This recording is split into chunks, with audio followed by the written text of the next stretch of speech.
on this particular proposed bill.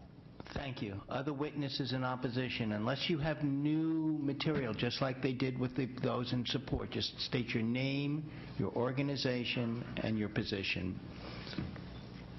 Good morning. My name is Miriam Grossman. I'm a medical doctor with training in pediatrics and psychiatry. I am board certified in child, adolescent, and adult psychiatry, and I've been in practice for 21 years. I've also written 3 books about reproductive health. I've reviewed bill number SB48, and I've concluded that it is based on seriously flawed thinking. I have deep concerns about the consequences to the children of this state should this bill become law. My concerns span many areas, but I will focus on my area of expertise, which is child development. The authors of this bill call for very substantial changes to be made in classroom instruction and textbooks, but they have ignored the fundamental principles of child development. Children process and integrate information and experiences differently than adults. There are facts that a child cannot easily assimilate because he simply lacks the tools to do so. He is immature and can be overwhelmed and confused more easily than adults. This bill mandates the introduction of ideas into the classroom without considering the capacity of students to grasp and absorb these ideas. For example, the idea of transgenderism, that a person can feel trapped in the wrong body, that the person feels that nature made a mistake, and that this idea of going to a doctor and asking the doctor to remove a normal body part. This is confusing and frightening to children. And by the way, the incidence of this actually happening is about 8 in 100,000 people. Now, these are difficult concepts for adults to comprehend, let alone children. And Senator Leno, you mentioned when you introduced the bill. We do not. You address the committee. I'm sorry. Just the practice of Okay. the legislature. Okay.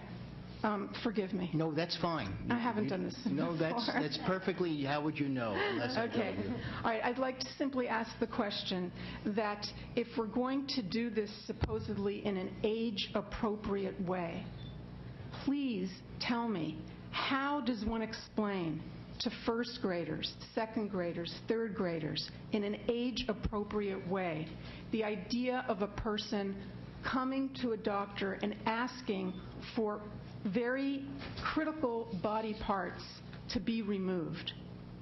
There is no age-appropriate way that that can be done.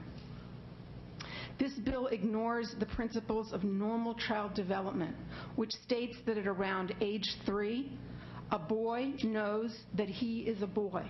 He identifies himself as a boy. That's called gender identity. By age 4, the boy is supposed to know that he's going to grow up to become a man. That's called gender stability.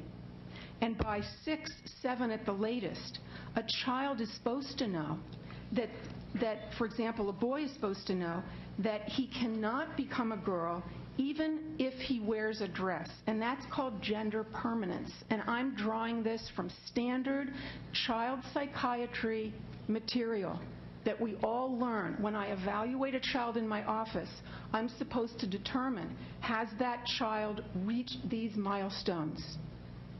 If this bill becomes law, these principles go out the window. The child will learn that gender permanence does not exist.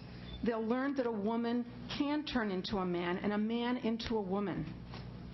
I presume that students will be taught about Thomas Beattie, a woman whose appearance was altered by testosterone and bilateral mastectomies, but who then went on to become pregnant and give birth. You probably heard about Thomas Beattie because this was a media sensation.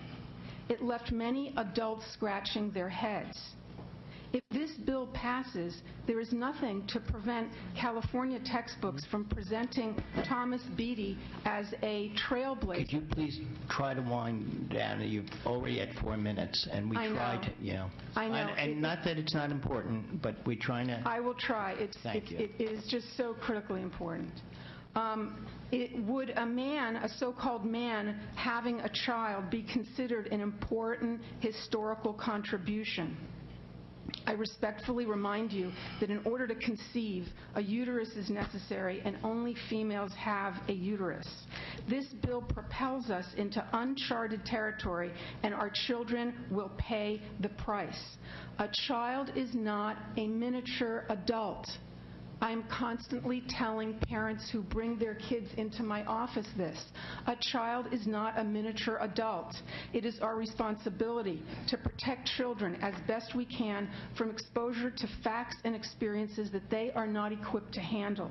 We all know this. It's common sense. That's why we have movie ratings and filters on our computers. If this bill, SB48, passes, I fear for the children of this state. More harm will come from this bill than good. Certainly, we can teach children the importance of respect and tolerance in a manner that is consistent with child development and biological truths. I implore you to vote against this bill. Thank you. Thank you.